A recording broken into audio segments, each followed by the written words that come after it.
మానవ సమాజ పురోగతికి హేతుబద్ధత, జ్ఞానం, సత్యం, స్వేచ్ఛ, నీతి ముఖ్య అంశాలు. వీటిని ఆధారంగా చేసుకుంటూ భారత కాలమానం ప్రకారం ప్రతి ఆదివారం రాత్రి 9:30 గంటలకు టోరీ హ్యూమనిస్ట్ అవర్లో సమకాలీన సామాజిక అంశాలను, సాహిత్య, సాంస్కృతిక అంశాలను మానవవాద కోణంలో చర్చించుకుందాం. రండి, మీ సంశయాలను, మీ అభిప్రాయాలను మాతో పాటు పంచుకోండి. హలో, తెలుగువారి ఆత్మీయ వారధి టోరీలో హ్యూమనిస్ట్ ఆర్ ప్రోగ్రామ్ కి స్వాగతం. ఈ కార్యక్రమాన్ని South Asian humanist association SAHA మరియు Babu Gogineni humanist and rationalist Facebook group arena వారి సౌజన్యంతో మీ ముందుకు తీసుకొస్తోంది ఆర్జే సబీహా. ఆడియన్స్, మీరు కూడా ఈ డిస్కషన్ లో పార్టిసిపేట్ చేయాలి అనుకుంటే టోరీ స్కైప్ ఐడి TORI.LIV-LIVE1 కి కాల్ లేదా మెసేజ్ చేయగలరు.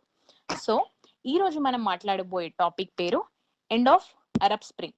ముందుగా, ఆఫ్రికన్ కాంటినెంట్ లో ఉన్న ఏకైక డెమోక్రటిక్ కంట్రీగా ప్రశంసించబడుతున్న టునీషియా తన డెమోక్రటిక్ స్టేటస్ నుండి ఆటోక్రటిక్ స్టేటస్ కి ఎలా దిగజారింది అన్న దాని గురించి మన ఈరోజు చర్చ అండి. అండ్ దాంట్లో తమ అనాలిసిస్ ని తెలపడానికి మానవవాదులైన గెస్ట్ విశ్వనాథ్ జయంతి గారు హైదరాబాద్ నుండి జాయిన్ అయ్యారు. ఆయన మన బాబు గోగినేని ఫేస్బుక్ గ్రూప్ అడ్మిన్, అలాగే హ్యూమనిస్ట్ కెఫే అనే యూట్యూబ్ షో నిర్వాహకులు. అలాగే మరొక గెస్ట్ ప్రముఖ advocate, human rights advocate and Ambedkar right అయిన శ్రీకాంత్ చింతల గారు కూడా జాయిన్ అవుతున్నారు. వెల్కమ్ అండి, thanks for joining us today. Hello అండి. థ్యాంక్ యూ అండి, thank you so much. So మీరిద్దరు వినే ఉంటారండి, గత వారం నుండి తునీషియా అనే కంట్రీలో చాలా గందరగోళం జరుగుతుంది. ఆఫ్టర్ ఆల్ 1.2 crores పాపులేషన్ ఉన్న కంట్రీ అది. అందులో ప్రెసిడెంట్ తను ఎమర్జెన్సీ పవర్స్ ని యూజ్ చేసుకుంటున్నానని చెప్పి, వాళ్ళ కాన్స్టిట్యూషన్ లోని ఆర్టికల్ 80 ప్రకారం తను ఏదైనా చేయొచ్చు అని చెప్పి ప్రైమ్ మినిస్టర్ ని లేకపోతే పార్లమెంట్ ని మొత్తాన్ని సస్పెండ్ చేసేసి తనే ఆటోక్రటిక్ లీడర్ గా కంట్రీని మార్చడం జరిగింది. అలాగే అంటే ఈ దీని వల్ల ఒక యాంగిల్లో చెప్పాలంటే ఇస్లామిక్ కంట్రీలో ఉన్న ఏకైక డెమోక్రటిక్ కంట్రీగా కీర్తించబడుతున్న మన తునీషియా కిందకి దిగజారిందని చెప్పొచ్చు. సో దీని గురించి అంటే ఇది ఎండ్ ఆఫ్ అరబ్ స్ప్రింగ్ అని కూడా అంటున్నారు. సో విశ్వనాథ్ జయంత్ గారు, దీన్ని మీరు ఎలా చూడాలనుకుంటున్నారు? అంటే మనం చాలా కంట్రీస్ చూస్తున్నామండి. మొన్న మనం ఆఫ్ఘనిస్తాన్ గురించి లాస్ట్ వీక్ ఎపిసోడ్ చేసినప్పుడు కూడా తాలిబాన్ల వల్ల ఆఫ్ఘనిస్తాన్ లో కొంత మేరకు డెమోక్రసీ పోతుందని చెప్పి మాట్లాడుకున్నాం. అలాగే ఇరాన్ లో ఎలా జరిగింది, టర్కీ ఎలా మారిపోయింది అన్న ఎగ్జాంపుల్స్ చూసాం. సో ఎందుకు ఇలా జరుగుతుంది అంటున్నారు ఈ రీసెంట్ కాలంలో? ఎందుకు మనం టునీషియా అన్న చాలా చిన్న కంట్రీ అని మాట్లాడుకునే దాని గురించి ఎందుకు ఇంత ప్రత్యేకంగా మాట్లాడాలి అనుకుంటున్నారు? నిజంగా I hope I'm audible, right? yes అండి, కంటిన్యూ. ఓకే.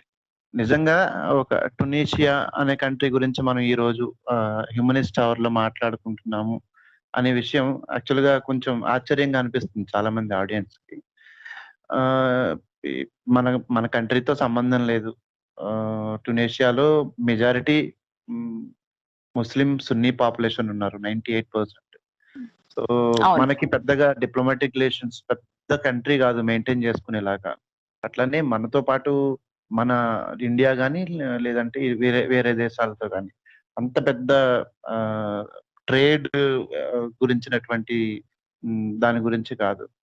లేదా యూరోపియన్ కంట్రీస్ లాగాను, లేకపోతే మీకు ఈ ఏషియా పసిఫిక్ లో ఉన్న కంట్రీస్ లాగాను best of the best tourism places ఉన్న ప్లేసెస్ అయితే కాదు. సో ఇవన్నీ కాదు.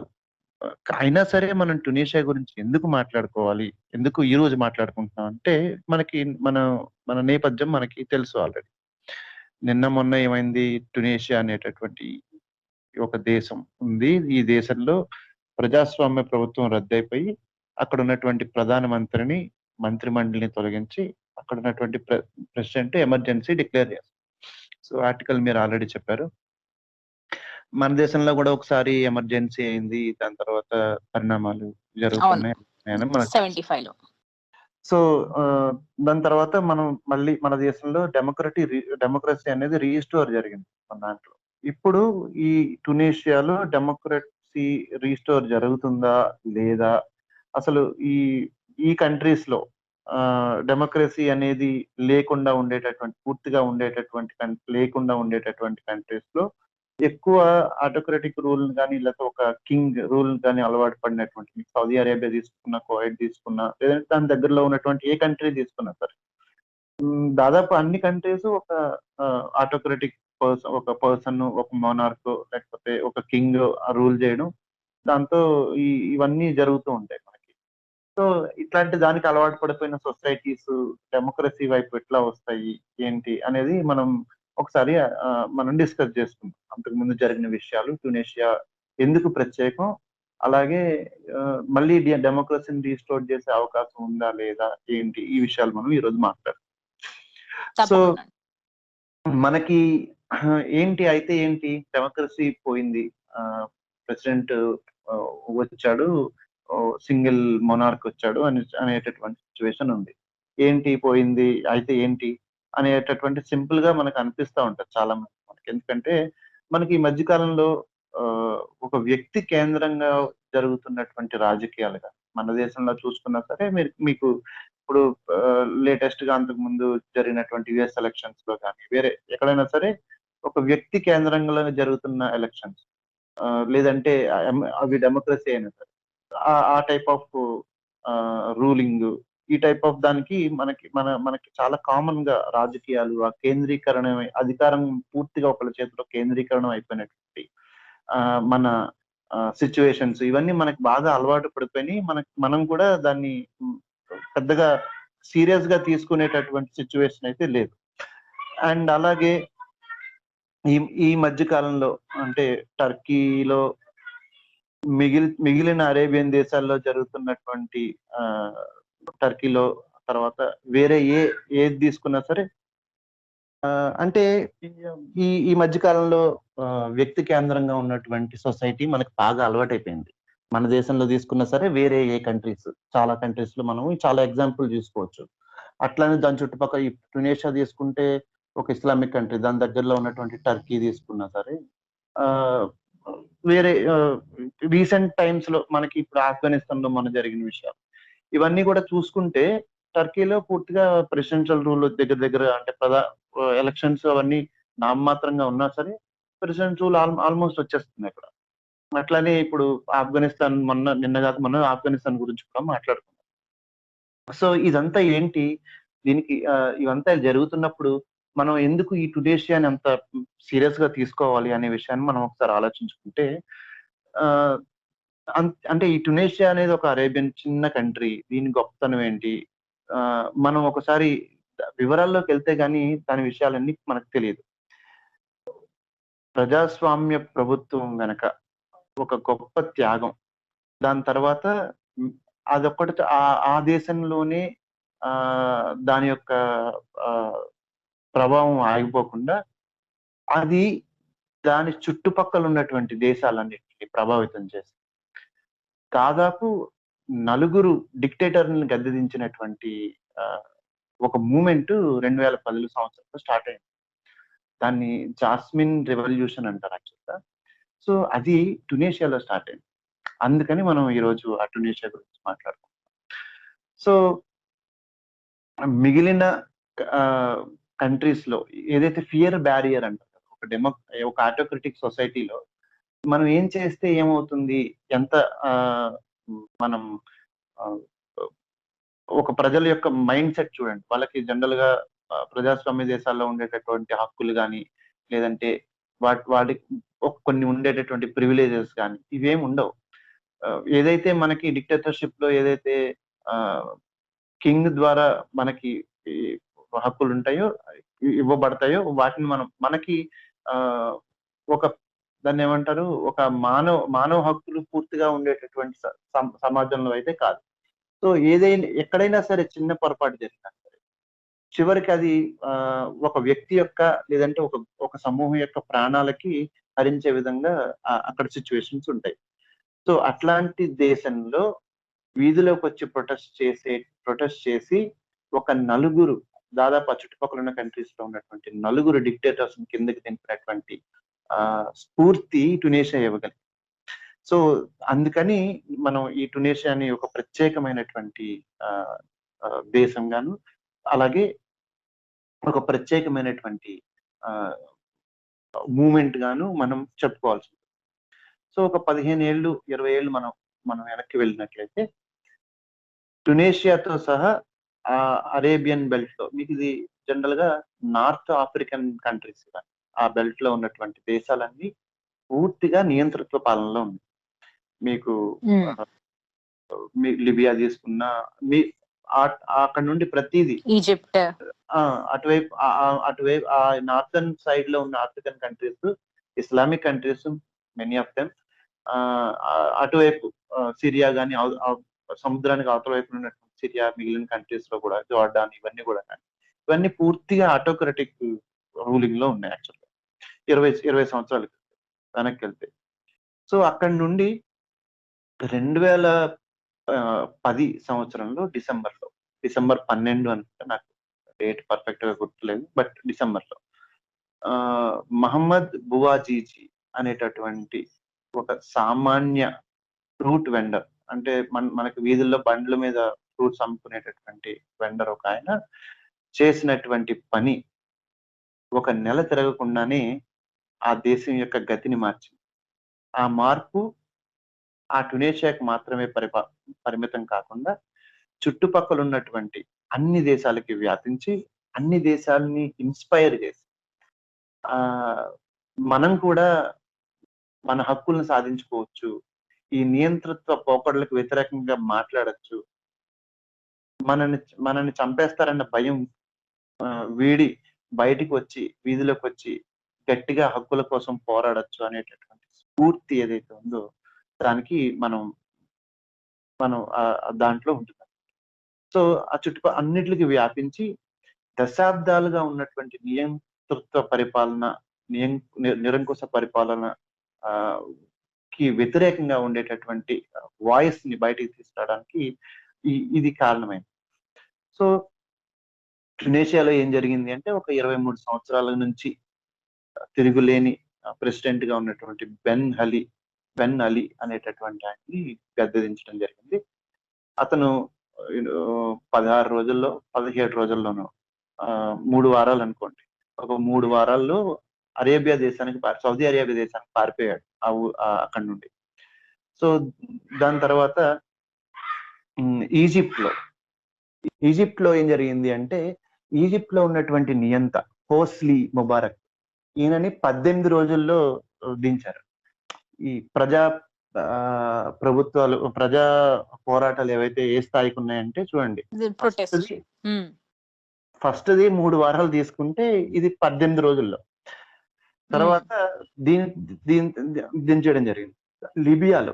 లిబియాలో మహమ్మద్ గడాఫీ, ఆ దేశాల్లో ఉన్నటువంటి అత్యంత క్రూరమైనటువంటి నియంతల్లో పేరెన్నకి కలిగినటువంటి నియంత ఎవరు అంటే మహమ్మద్ గడాఫీ. ఆయన్ని ఈ ప్రజల ముందుండి నడిపించినటువంటి. ఓకే, సో శ్రీకాంత్ గారు, ఆయన కనెక్ట్ అయ్యే లోపు మీరు కూడా చూసే ఉంటారు ఈ టునీషియా కంట్రీలో డెమోక్రటిక్ స్టేటస్. దీన్ని చూస్తే మీకు ఇంకా ఏమైనా విషయాలు గుర్తొస్తున్నాయా, ఏమన్నా ప్యారలల్ లైన్స్ లో నడుస్తున్నట్టు? ప్యారలల్ లైన్స్ అంటే వరల్డ్ లో మొత్తం కూడా ఒక టైప్ ఆఫ్ పొలిటికల్ ఐడియాలజీ వస్తుంది అంటున్నారా? రైట్ వింగ్ ఐడియాలజీ, ఒక one type of political inclinations ఉంది ఇక్కడ. వీటన్నిటిలో మేజర్ గా అంటే, నేను టునీషియా ఇష్యూని అంత డీప్ గా ఫాలో అవ్వలేదండి to be honest, but through the media నాకేమర్థమైందంటే, డెమోక్రసీలో ఒక అంటే డిక్టేటర్షిప్ టైప్స్ లో ఒక నియంత లాగా ఎవరన్నా ఎదుగుతున్నారు అంటే పీపుల్ విల్ రివోల్ట్ డెఫినెట్లీ. ఇప్పుడు మనకు లాస్ట్ మంత్ లో సెలబ్రేట్ చేసుకున్నారు ఈవెంట్ ని, that will look funny for a sect of people. కానీ majority why did they celebrate అనేది మీరు చూస్తే, this kind of statements Twitter లో అందరు ట్వీట్లు పెట్టడం ఇలాంటివి చూస్తే అసలు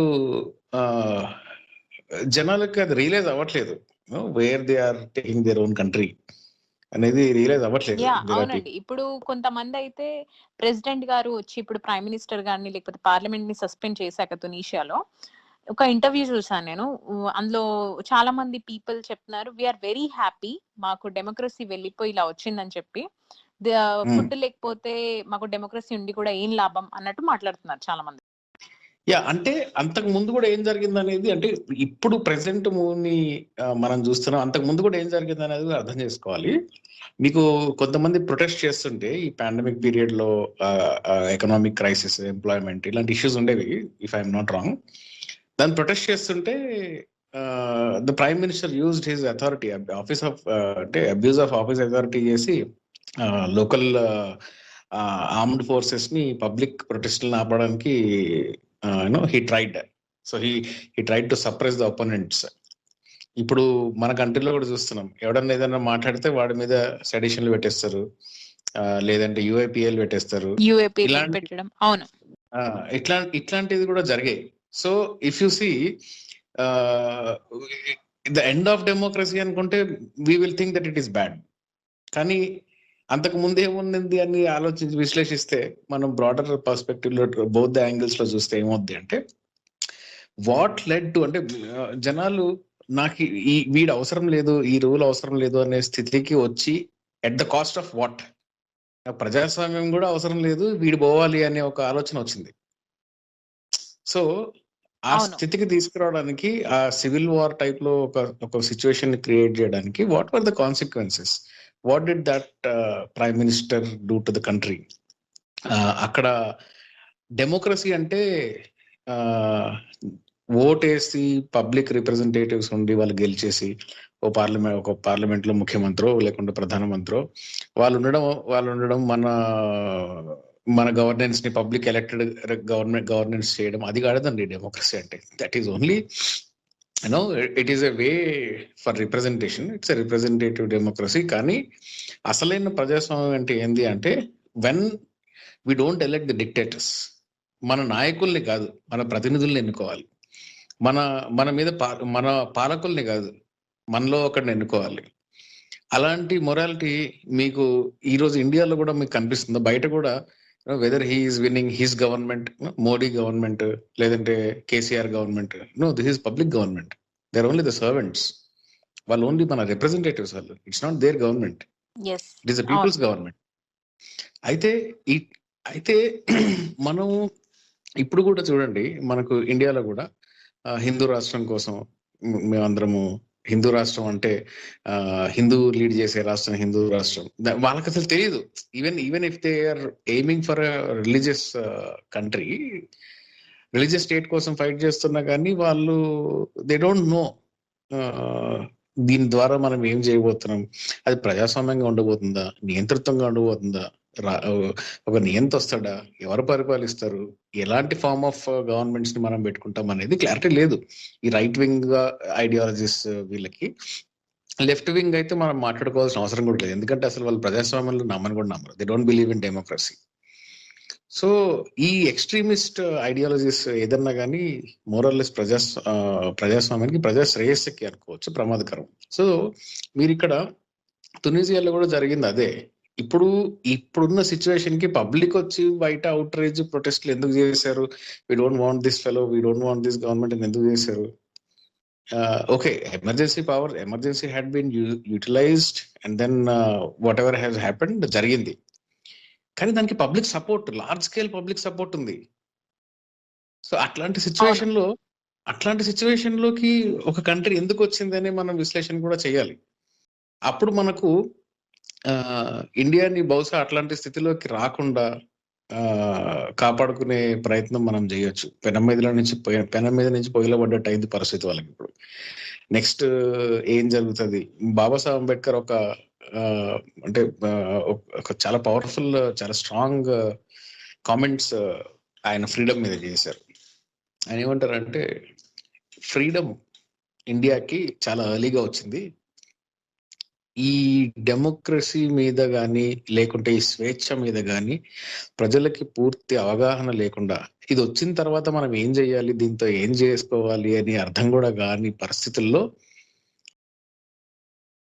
అట్లాంటి పరిస్థితుల్లో మనకు చాలా అర్లీగా, చాలా తొందరగా మనకు ఫ్రీడమ్ వచ్చేసింది. ఇంకొంచెం లేటుగా వచ్చుంటే భారతదేశానికి, ప్రజలకి, భారతదేశానికి అంటే పబ్లిక్ ఎట్ లార్జ్, పబ్లిక్ కి మంచి జరిగి ఉండేది అని చెప్పేసి అంటారు. అంటే ఓకే. మీరు మామూలుగా మనం ఇంత తొందరగా ఫైట్ చేసేసాము, క్విట్ ఇండియా మూవ్మెంట్లు చేసాం, ఇది చేసాం, 5-6 సంవత్సరాల్లో మనకు అగ్రెసివ్ స్టేజ్ లోకి వచ్చేసింది, 40 ఏళ్ళలో మన స్వాతంత్రం సాధించేసాం అని చెప్పేసి అనుకుంటాం. కానీ స్వాతంత్రం సాధించాం, మనం నిజంగా స్వతంత్రం అయ్యామా? Are we democratic? అది క్వశ్చన్ మార్క్. ఎస్. మనకు డెమోక్రటిక్ ప్రిన్సిపల్స్ ఉన్నాయా? డెమోక్రటిక్ ఫౌండేషన్స్ ఉన్నాయా అసలు అనేది that is the question mark. అందుకనే డాక్టర్ అంబేద్కర్ అన్నది, had it been in slow degrees, people would have benefited better అని బాబాసాహెబ్ అంటారు. ఎస్. సో Yes అండి. ఇట్లాంటిది ఈ ప్రీమెచ్యూర్డ్ డెమోక్రసీస్ ని సాధించిన తర్వాత ఈ డిక్టేటర్స్ ని ఎన్నుకుంటారు. అంటే హీరో వర్షిప్ చేసుకుంటా ఆ హీరో గాళ్ళని ఎన్నుకున్న తర్వాత ఆ హీరోలు నియంతలుగా ఉంటారు. పేరుకి ప్రజాస్వామ్యం ఉంటది కానీ నియంతలుగా తయారవుతారు. మళ్ళీ అప్పుడు వీళ్ళు అరే తప్పు చేసామని చెప్పి మళ్ళీ వీళ్ళే రోడ్ల మీదకి వచ్చి వాడిని దింపేస్తారు. మాకు వద్దు, ఈ ప్రజాస్వామ్యం వద్దు, పాడొద్దు అనుకుంటారు. యాక్చువల్ గా కావాల్సింది ప్రజాస్వామ్యం వద్దు అని కాదు.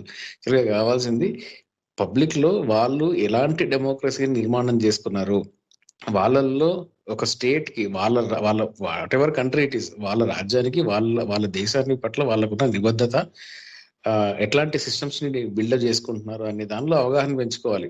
ఒక విధవని, ఒక గాడిదని దించేసి ఇంకొక అడ్డగాడిదని ఎక్కిచ్చేస్తే దేశం మారిపోద్ది అనుకుంటే మనం అందరం భ్రమల్లో బతుకుతున్నాం అని అర్థం. ఎస్ ఎస్ శ్రీకాంత్ గారు, నేను మళ్ళీ వస్తాను మీ దగ్గరికి. విశ్వనాథ్ గారు, హలో. అండి.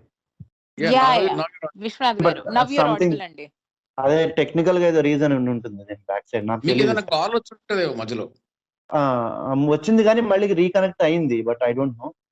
సో మనం అంటే ఇప్పుడు ఇందాక శ్రీకాంత్ గారు మాట్లాడింది కూడా నేను విన్నాను.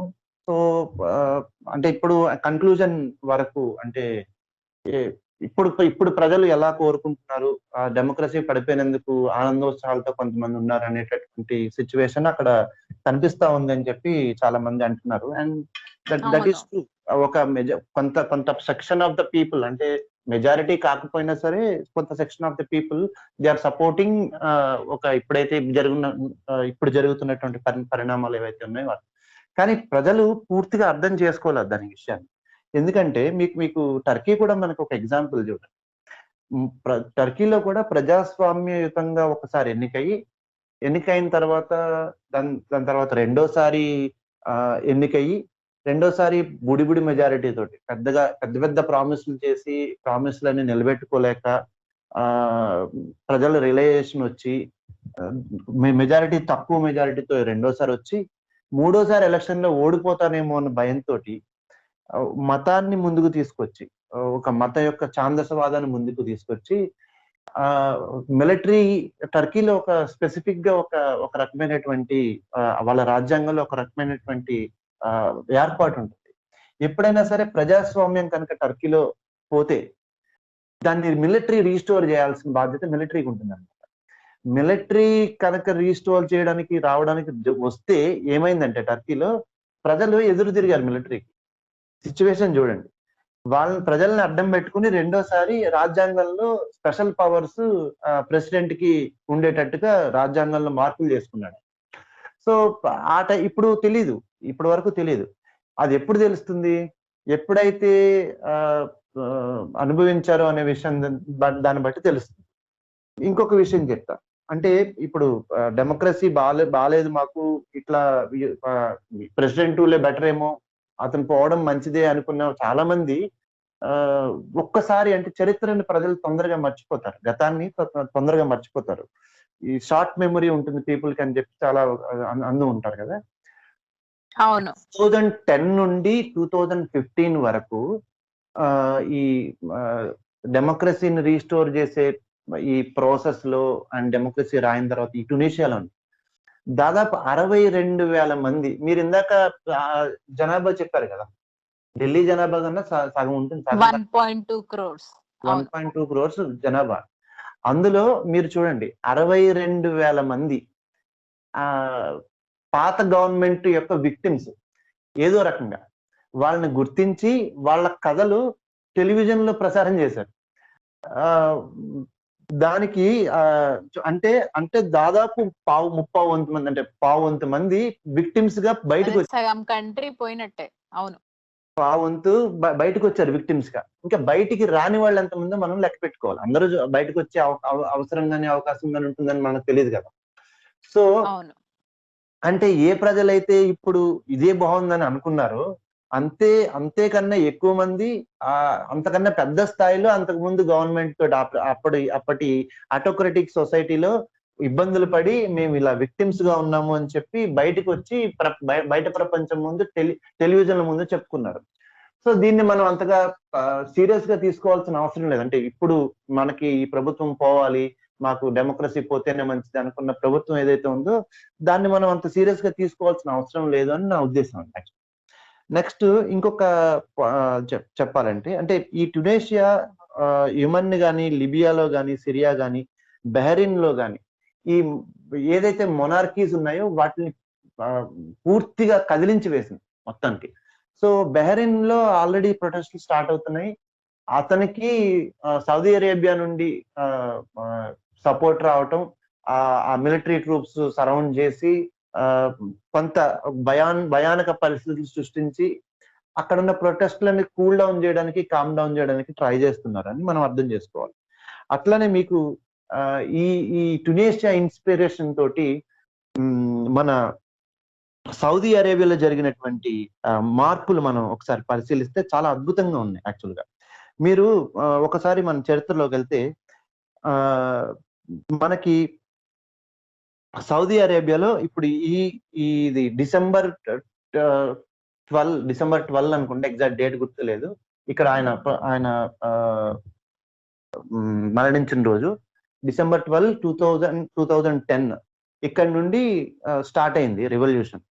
మీరు 17 జనవరి 21 జనవరి 2011 నుండి స్టార్ట్ అయింది అరేబియన్ కంట్రీలో కూడా. దీని యొక్క ప్రకంపనలు ఎలా ఉన్నాయంటే చూడండి. అరేబియన్ కింగ్ ఏం చేశాడంటే కొంత ఎకనామిక్ కన్సెషన్స్ ఇచ్చాడు పీపుల్. అలాగే మున్సిపల్ ఎలక్షన్స్ పెట్టాలి అని డిసైడ్ చేశాడు 2011లోనే. తర్వాత ఉమెన్ కి కూడా ఓటు ఇవ్వచ్చు అని చెప్పి ఒక నెక్స్ట్ తను డిసిషన్ తీసుకున్నాడు. అట్లానే ఉమెన్ రైట్స్, ఉమెన్ కూడా రైట్స్ ఉంటాయి అనేటటువంటి దిశగా సౌదీ అరేబియా ముందుకు పోతుంది. ఇది దీని వల్ల వచ్చింది, ట్యునీషియాలో జరిగినటువంటి విప్లవం ఏదైతే ఉందో, దీని యొక్క రెవల్యూషన్ ఏదైతే ఉందో, దీని యొక్క ప్రకంపనగా మనం గుర్తించుకోవాలి. ఎందుకంటే మీకు ఇయర్స్ కూడా మ్యాచ్ అవుతున్నాయి. ఇట్లానే మీకు చూసుకుంటే ఒమెన్ లో, ఈజిప్ట్ లో, సిరియాలో గవర్నమెంట్ పడిపోయి సివిల్ వార్ వచ్చింది. సివిల్ వారు ప్రజాస్వామ్య ప్రభుత్వం కావాలి అని చెప్పి ట్రై చేస్తున్నారు చాలా. అట్లనే బహ్రెయిన్ లో మీకు ఆల్రెడీ నేను చెప్పాను, జోర్డాన్ లో. సో ఉన్నటువంటి ఆటోక్రటిక్ రెజీమ్లను తోసి పాడేసినటువంటి ఈ సిచ్యువేషన్. ఇప్పుడు ఏమైంది ఈ ట్యునీషియాకి? ఇంత 10 ఏళ్ల సమయంలో ఏం చేయలేకపోయింది, ఇలా ఫెయిల్ అయింది. ఎలా తన డెమోక్రసీ సంబంధించినటువంటి ఒక ఫలాల్ని అనుభవించకుండానే, పూర్తిగా అనుభవించలేకుండానే తను మళ్ళీ ఆటోక్రటిక్ సొసైటీలోకి ఎందుకు వెళ్ళిపోతుంది అనేటటువంటి విషయాన్ని మనం ఒకసారి చూద్దాం. జనరల్ గా మీకు ట్యునీషియాని తీసుకుంటే అది టూరిజం డిపెండెంట్ కంట్రీ. అంత అంటే సౌదీ అరేబియా లాగా అంత రిచ్ కంట్రీ కూడా కాదు. సో ఈ యూరోపియన్ కంట్రీస్ కి దగ్గరలో ఉండేటటువంటి, ఇటలీకి చాలా దగ్గరలో ఉండేటటువంటి ప్లేస్. యాక్చువల్ మెడిటేరియన్ సీ ఉంటుంది, దానికి ఇటలీకి చాలా దగ్గర. సో వీళ్ళు ఈ టూరిజం మీద డిపెండ్ అయి ఉంటారు. లాస్ట్ ఇయర్ జరిగినటువంటి సిచ్యువేషన్, అంటే పాండమిక్ సిచ్యువేషన్ లో ఫైనాన్షియల్ క్రంచ్ అన్ని దేశాల్లాగే ట్యునీషియాకి వచ్చింది. దీనికి మరీ ఎక్కువగా ఎందుకు వచ్చిందంటే ఇక్కడ ట్రాన్స్పోర్ట్ దెబ్బతింది.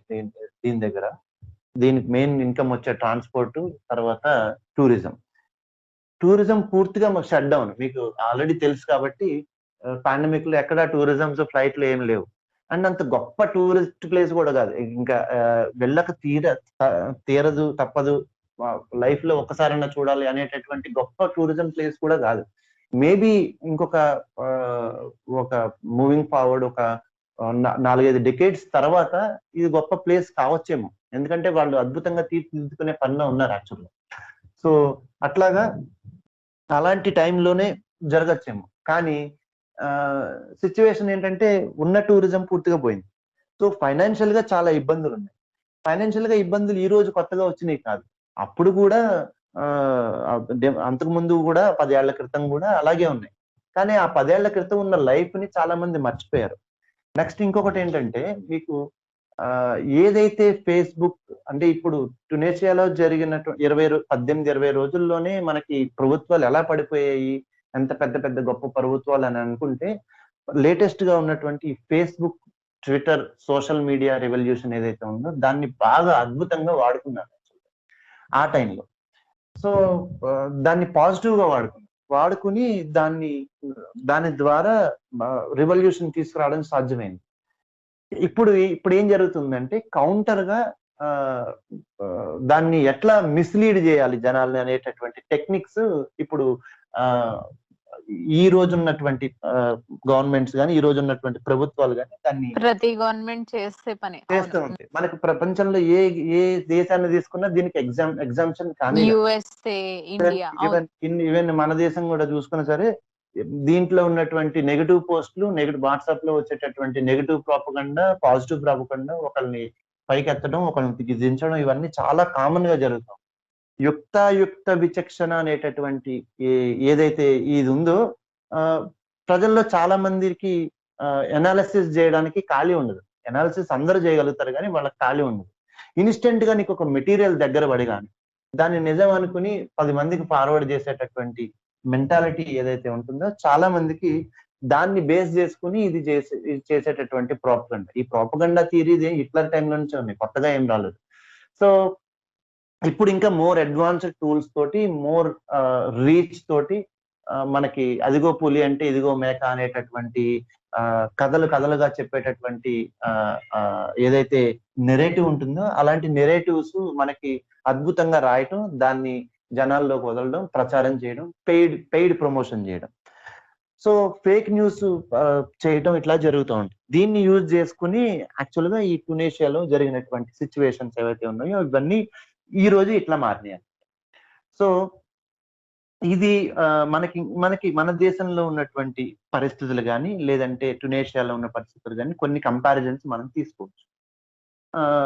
మీకు అంటే ప్రపంచవ్యాప్తంగా కూడా చాలా దేశాలతోటి కొన్ని కంపారిజన్స్ చేయొచ్చు. స్పెసిఫిక్ గా టునేషియా తోటి ఉన్నటువంటి కంపారిజన్స్ చూద్దాం మనం. యాక్చువల్ గా ఈ పాండమిక్ లో ఉన్నటువంటి ఈ సిచ్యువేషన్స్ ఏవైతే ఉన్నాయో, ఈ ఫైనాన్షియల్ క్రంచ్ దానికి ఎట్లా అయితే టునేషియాకి వచ్చిందో మన దేశంలో కూడా అంతేటటువంటి దాదాపు 40 ఏళ్ళు వెనక్కి జీడిపికి వెళ్ళిపోయింది మన దేశంలో కూడా. సో ఒక చిన్న ఫ్రూట్స్ వెండరు తను ఆత్మహత్య చేసుకుంటే, ఆత్మహత్య అంటే ఇది రిలీజియస్ వర్డ్ కాదు, ఆత్మ అంటే సెల్ఫ్ అనేటటువంటి మీనింగ్ లో వాడుతున్నాను. సో ఆత్మహత్య చేసుకోవడం వల్ల, ఆత్మార్పణ చేయడం వల్ల అంతమంది ఒకటేసారి కదలగలిగేటటువంటి సిచ్యువేషన్ నుండి ఇప్పుడు ఎలాంటి ఏమొచ్చినా సరే వాళ్ళు కదలలేనటువంటి, అంటే ఎవరైతే ఏదైతే మనకి ఇన్ఫర్మేషన్ కి ఖచ్చితంగా మనం రెస్పాండ్ అయి తీరాలో, ఏదైతే మనం ఒక సివిల్ సొసైటీలో మనం చేయాల్సిన బాధ్యత ఏదైతే ఉందో దాన్ని నిర్వర్తించడానికి ముందుకు రాలేనటువంటి సొసైటీ ఏదైతే ఉందో అట్లాంటి సొసైటీకి ఈ సొసైటీకి మన దేశానికి ఉన్నటువంటి పోలిక చూద్దాం. మన దేశంలో ఏం జరిగినా పెద్ద మ్యాసివ్ ప్రొటెస్ట్ చేయడానికి జరిగినటువంటి సిచ్యువేషన్ ఈ దాదాపు గత 2-3 దశాబ్దాలుగా జరిగింది లేదు అక్కడ. దీనికి రీజన్స్ మనకి చాలా చాలా క్లియర్ గా తెలుసు. అంటే మనకి 2012 లో జరిగింది ఒక ఢిల్లీ గ్యాంగ్ రేప్, అది కాకుండా జరగలేదు. అవును, మ్యాసివ్ ప్రొటెస్ట్లు కానీ ఇట్లాంటివి మనకి అంత ప్రొడామినెంట్ గా జరిగింది లేదు. కానీ అట్లాంటి యాక్టివిటీ అక్కడ జరిగింది, మన దేశంలో జరగలేదు. సో ఇట్లా అట్లాగా మళ్ళీ ఇట్లాంటి క్రంచ్ వచ్చిన తర్వాత, ఫైనాన్షియల్ క్రంచ్ కనుక దీనికి వచ్చింది అనుకోండి, మళ్ళీ ఇక్కడ ఇప్పుడు సిచ్యువేషన్ రికవర్ కాలేదనుకో, మళ్ళీ అక్కడ సివిల్ వార్ వచ్చేటటువంటి అవకాశం ఉంది. మనకి అట్లాంటి సిచ్యువేషన్స్ ఉండవు. దానికి మనకి రీజన్స్ తెలుసు, ఎందుకంటే మనం మన మైండ్ ట్యూన్ చేయడానికి ఎప్పటికప్పుడు రెడీగా వెపన్స్ రెడీగా ఉంటాయి మన మన నాయకుల దగ్గర, అవును. తర్వాత వీళ్ళ దగ్గర. సో ఇదొక పాయింట్. నెక్స్ట్ ఇంకొకటి ఏంటంటే, అక్కడ పాండమిక్ సిచ్యువేషన్ లో ఏదైతే పాండమిక్ ని హ్యాండిల్ చేయడంలో ఫెయిల్ అయినటువంటి గవర్నమెంట్ ఏదైతే ఉందో, నిజంగా గవర్నమెంట్ ఫెయిల్ అయింది. ఆ గవర్నమెంటే కాదు, దాని చుట్టుపక్కల ఉన్న చాలా గవర్నమెంట్స్ ఫెయిల్ అయింది. ఎందుకంటే రిసోర్సెస్ లేకపోవడం, మన గవర్నమెంట్ కూడా ఒకటి. మన దేశంలో రిసోర్సెస్ లేకపోవడం. ఒకవేళ రిసోర్సెస్ ఉన్నా సరే కరెక్ట్ గా పాండమిక్ ని హ్యాండిల్ చేయగలిగినటువంటి సిచ్యువేషన్ లో లేకపోవడం, అట్లాంటి దాన్ని ఏమంటారు, అట్లాంటి స్ట్రెంగ్స్ కానీ అట్లాంటి విజన్ కానీ కూడా లేకపోవడం, ఇవి రీజన్స్ అవుతాయి జనరల్ గా. రిసోర్సెస్ లేదంటే విజన్ ఇట్లాంటివి లేకపోవడం. రీజన్స్ ఏదైనా కానీ అక్కడ పాండమిక్ ని సరిగా హ్యాండిల్ చేయలేదు. దాంట్లోనే ఉన్నటువంటి ప్రభుత్వంలోనే ఉన్నటువంటి ప్రెసిడెంట్, ప్రధానమంత్రి, హెల్త్ మినిస్టర్, వీళ్ళందరూ ఉంటారు. కానీ హెల్త్ మినిస్టర్ దానికి రీజన్ అయినట్టు హెల్త్ మినిస్టర్ ని సస్పెండ్ చేశారు ఫస్ట్. దీనికన్నా ఈ ప్రభుత్వాన్ని టేక్ ఓవర్ చేయడానికన్నా ముందు చేసింది హెల్త్ మినిస్టర్ సస్పెండ్. సో మన దగ్గర కూడా మనకి హెల్త్ మినిస్టర్ రిజైన్ చేయడం మనకు తెలుసు, ఆయన తప్పించి వేరే హెల్త్ మినిస్టర్ పెట్టుకోవడం తెలుసు. సో బలీకా బక్రా అంటారు కదా మనకి, అట్లాంటి బలీకా బక్రాని ఒకటి ఎత్తుక్కోవడం అనేది. సో మీకు గ్లోబల్ గా వస్తున్న ట్రెండ్స్ అలాగే ఉన్నాయి, మీరు చూడండి. అక్కడ ఎలా ఉందో, అక్కడ ఎలా జరిగిందో ఇక్కడ కూడా అదే జరిగింది. సో దాన్ని ప్రజల్ని ఈజీగా ఎలా డైవర్ట్ చేయొచ్చు అనేటటువంటి మెకానిజం అనేటటువంటి దాన్ని మనకి ఎస్ఈఓస్ లో దాన్ని ఏమంటారు,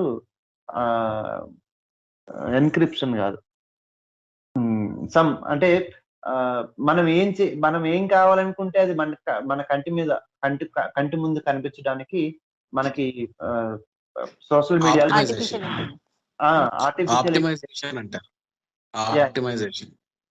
ఈ ఆప్టిమైజేషన్ చేసేటటువంటి టూల్స్ ఏవైతే ఉన్నాయో అవి చక్కగా వాడుకుంటున్నారు అని చెప్పేసి మనం అర్థం చేసుకోవాలి. సో ఒక బలీకా బక్రాన్ చేయటం, ఈ మెకానిజమ్స్ పూర్తిగా అడాప్ట్ చేసుకున్నారు మొత్తం ప్రపంచంలో అన్ని దేశాల్లో. సో ఇక పైన బాధ్యతగా ఉండాల్సింది, ఇక పైన ఎరుకగా మనం దాన్ని ఏమంటారు, దాన్ని మన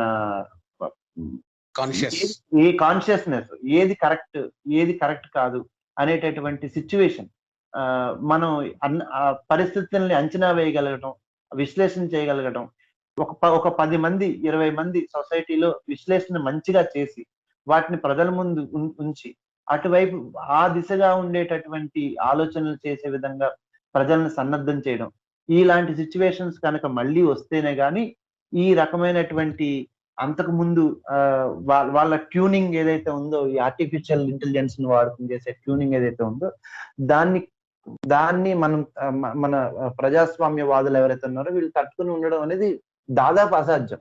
ప్రజల్లో వాళ్ళకి రెవల్యూషన్ రావాలి కానీ దాదాపు అసాధ్యం. సో అందుకని నేను ఈ టునేషియా గురించి చెప్పడానికంటే అది ఫెయిల్యూర్ అని నేనేం అనుకోను. యాక్చువల్గా ఈ రోజు డెమోక్రసీ పోవచ్చు, మళ్ళీ డెమోక్రసీ రీస్టోర్ చేయమని చెప్పి ఇంటర్నేషనల్ గా చాలా రకాలైనటువంటి ప్రెషర్స్ వస్తా ఉన్నాయి. ఒక రకంగా చెప్పాలంటే అరేబియన్ వరల్డ్ కి ఒక ఈ రకమైనటువంటి అంతకు ముందు ఒక ప్రైడ్ మూమెంట్స్ ఏమైనా ఉన్నాయంటే, ఫస్ట్ అంతకు ముందు మొత్తం యూరోపియన్ కంట్రీ అంతా చీకటి యుగంలో ఉండేటప్పుడు ఒక 200 సంవత్సరాలు ఈ సైన్స్ ని తర్వాత విజ్ఞానాన్ని దాచిపెట్టి దాన్ని మళ్ళీ ప్రపంచానికి అందించడానికి రెనోసాన్స్ అంటారు కదా, రినెసాన్స్, అట్లాంటి వాటిని ఇవ్వడానికి ఏదైతే ఉందో అవి చేసింది మాత్రం అరేబియన్ కంట్రీస్ మనం గుర్తు పెట్టుకోవాల్సి ఉంటుంది. సో అట్లాంటి సిచ్యువేషన్ మనం అర్థం చేసుకుంటే ఈ మళ్ళీ ఇలాంటి రినెసాన్స్ తిరిగి మళ్ళీ వచ్చే అవకాశం ఉంది అని చెప్పి నేను ఖచ్చితంగా భావిస్తాను. అట్లానే ఇదేమి ఈ రోజుతోటి ఏమి ఆగిపోలేదు. మన ఈజిప్ట్ లో కానీ తర్వాత వేరే దేశాల్లో కానీ జరుగుతున్నటువంటి ఈ సివిల్ వార్స్ కానీ ప్రజల యొక్క విప్లవాలు కానీ ఈ రోజుతో ఆగిపోతాయని నేను ఏమనుకోను. ఇవి కంటిన్యూ అవుతాయి అనుకుంటున్నాను. అందుకనే వీటిని మనం అరబ్ స్ప్రింగ్స్ అంటాం. అరబ్ స్ప్రింగ్స్ అంటే మనకి కామన్ గా పెట్టిన పేరు కాదు ఇది యాక్చువల్ గా. హలో, యూరోపియన్ కంట్రీస్ లో జరిగినటువంటి ఏదైతే పేరు దాన్ని ఏమంటారు, చెకోస్లోవేకియాలో జరిగింది, దాని పేరు ప్రోగ్ స్ప్రింగ్ అనుకుంటా. దాని ఎగ్జాంపుల్ ప్రాగ్ స్ప్రింగ్ ఏదో ఉంది దాని నేమ్. సో దాన్ని 1968లో జరిగింది.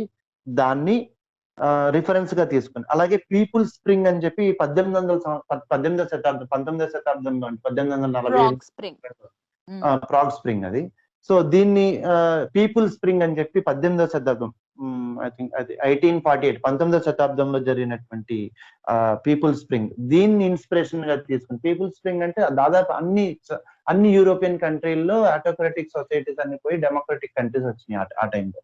సో దాన్ని ఇన్స్పిరేషన్ గా తీసుకుని అరేబియన్ కంట్రీ మొత్తం బెల్ట్ అంతా కూడా డెమోక్రటిక్ కంట్రీ రావాలి, ఈ దిశగా ముందుకు పోవాలి అనే ఉద్దేశంతో అరబ్ స్ప్రింగ్స్ అనేటటువంటి పేర్లు పెట్టారు.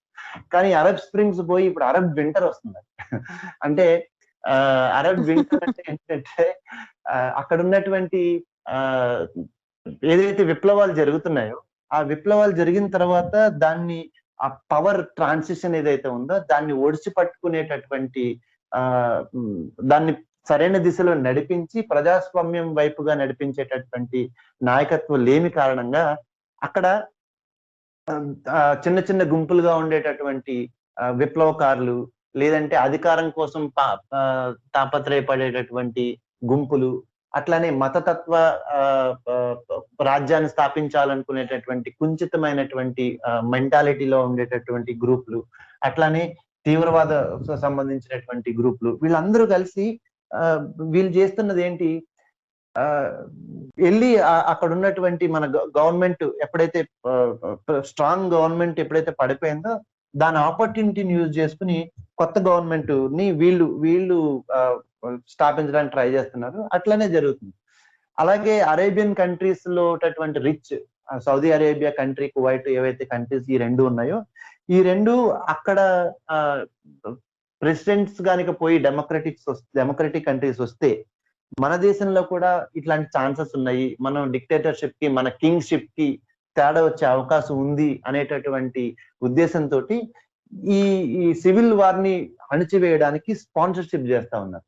సో అంత ఈజీ కాదు. అంటే మనకి అక్కడ ఆ దేశాల్లో మనకి రావడం, మళ్ళీ డెమోక్రసీ రీస్టోర్ కావడం అనేది ఈజీ కాదు. బట్ పీపుల్ తలుచుకుంటే ట్యునీషియాలో అయ్యింది, అట్లనే మళ్ళీ ట్యునీషియాలో మళ్ళీ అవుతుంది. అది మాత్రం నేను ఖచ్చితంగా భావిస్తా ఉంటాను.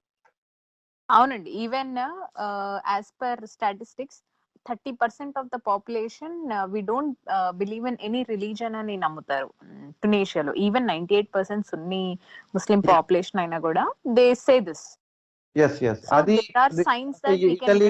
యూరోపియన్ కంట్రీస్ కి దగ్గరలో ఉండేటటువంటి సాన్నిహిత్య సంబంధాలు, దీని వల్ల దానికి ఆ టైప్ ఆఫ్ రివల్యూషనరీ మెంటాలిటీ ఉంది. అందుకనే అక్కడ డెమోక్రసీ అనేది రాగలిగింది. లేదంటే వేరే కంట్రీస్ లో లాగా ఇప్పుడు మొరాకాలోనో లేకపోతే వేరే కంట్రీస్ లో రాలేదు. అది ఇరాన్ లోను అట్లాంటి వాటిలో అంత ఛాన్స్ లేదు. అవును. సో ఇప్పుడు ట్యునీషియాని చూసి మనం నేర్చుకోవాల్సింది ఏంటి అని అనుకుంటున్నారు మీరు? ఇప్పుడు ఆటోక్రాటిక్ గవర్నమెంట్ వల్ల చాలా నష్టాలు ఉన్నాయి. అలాగే ఈ గవర్నమెంట్స్ అన్నవి ఎక్స్ట్రీమ్ రైట్ వింగ్ కి వెళ్ళిపోవడం అన్నది మనం చూస్తున్నాం ఒక డెకేడ్ గా. ఇది ఎందుకు సోషల్ మీడియా ఇన్ఫ్లుయెన్స్ వల్ల అవుతుంది అంటున్నారా? అంటే నేను సోషల్ మీడియా ఇన్ఫ్లుయెన్స్ అనే కాదు, అంటే ప్రోపగండాని ఫ్యాక్ట్స్ ని అర్థం చేసుకోలేనటువంటి, లేదంటే అర్థమయ్యేటట్టు చెప్పేటటువంటి సమాజం లేనంత వరకు, అంటే సమాజంలో కొంతమంది వ్యక్తులు ఖచ్చితంగా ఇది ప్రోపగండా, ఇది కరెక్ట్ కాదు, ఇది ఫ్యాక్ట్, ఇటువంటి సిచ్యువేషన్ లో కొంతమంది ప్రతిసారి ఒక సెట్ ఆఫ్ పీపుల్ ఉంటారు, ఒక దిశానిర్దేశం చేస్తారు. ఫర్ ఎగ్జాంపుల్ మీరు చూడండి, ట్యునీషియాలోనే ఏదైతే డెమోక్రటిక్ కంట్రీగా అది రీస్టోర్ కావడానికి ఎవరైతే వాళ్ళు ఫోర్ పీపుల్ ఎవరైతే ఉన్నారో వాళ్ళు దాన్ని సరైన దిశలో ముందు నడిపించే డెమోక్రసీని తీసుకొచ్చారు. డెమోక్రసీ తీసుకొచ్చిన కారణం చేత వాళ్ళకి 2015లో నోబెల్ పీస్ ప్రైజ్ వచ్చింది వాళ్ళకి.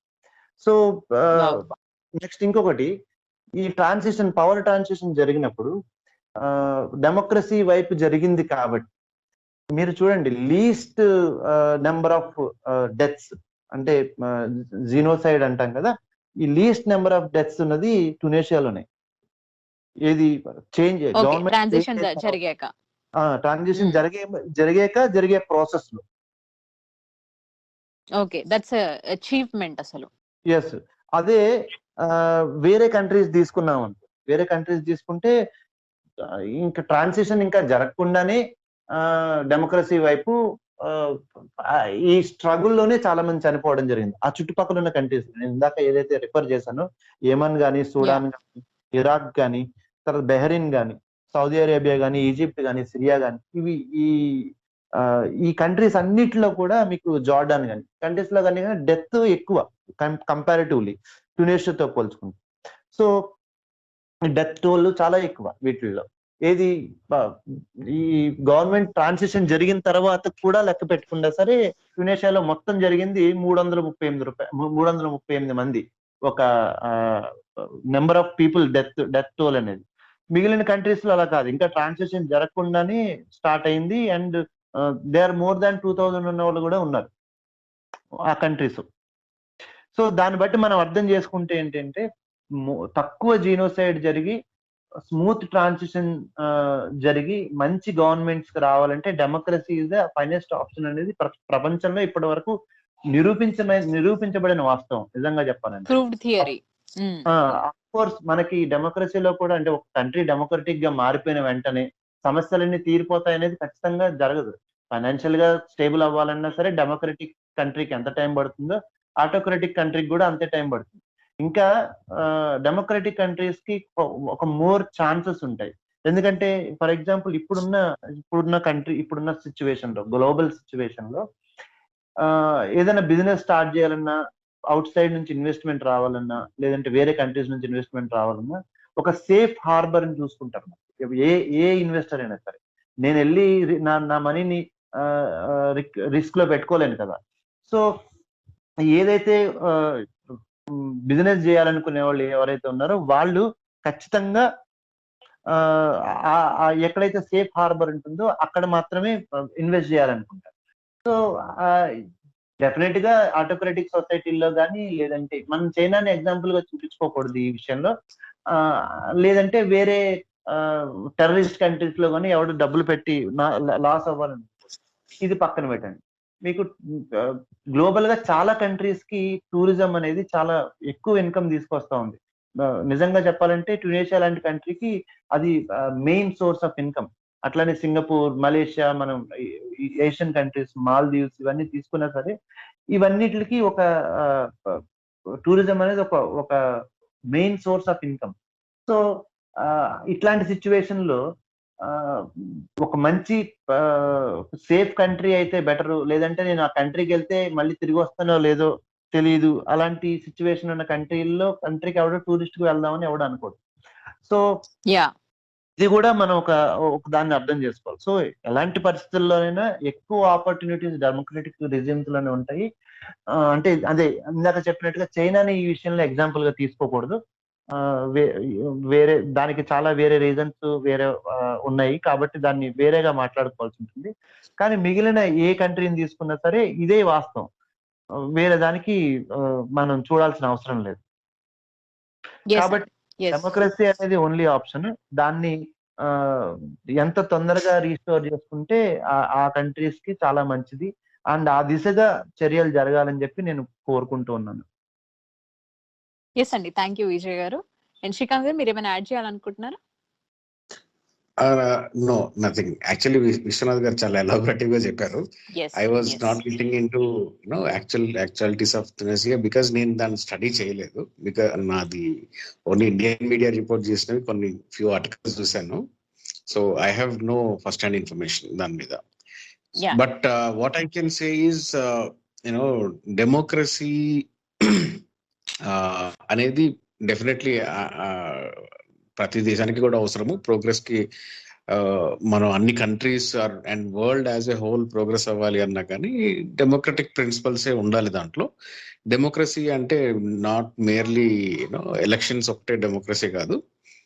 దాని ముందు దాని తర్వాత జరిగే ప్రాసెస్ డైలాగ్, పీస్ వేలో శాంతియుతంగా ఒకరు విభేదాలు ఉంటే ఆ విభేదాలని ఒకరు డిస్కస్ చేసుకోవడము.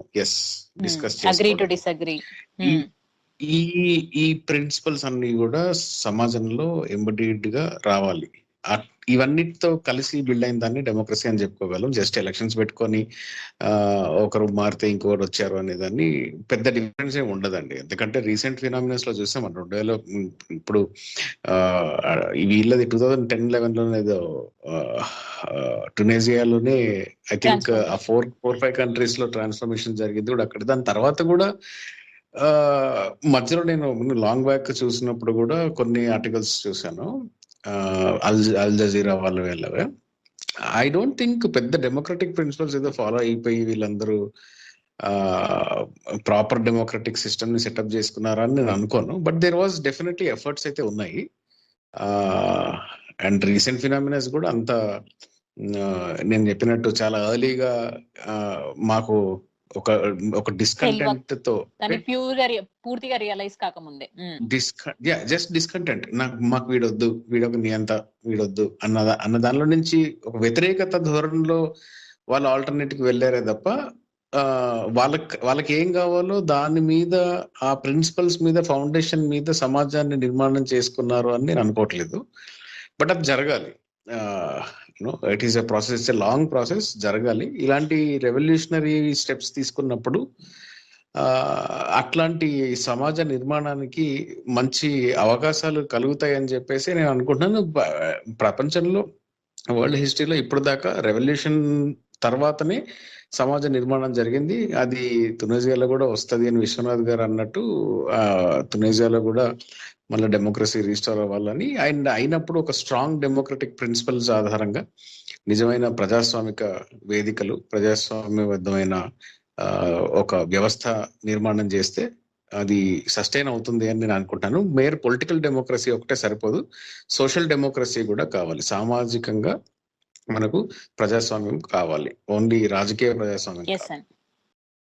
తప్పకుండా అండి. Democracy is the key for human development అని ఈరోజు ఎండ్ చేస్తూ కంక్లూడ్ చేస్తూ నెక్స్ట్ వీక్ మళ్ళీ ఇంకొక టాపిక్ తో మళ్ళీ కలుసుకుందాం. Thank you so much Srikanth గారు అండ్ విశ్వనాథ్ గారు, మీ వాల్యుబుల్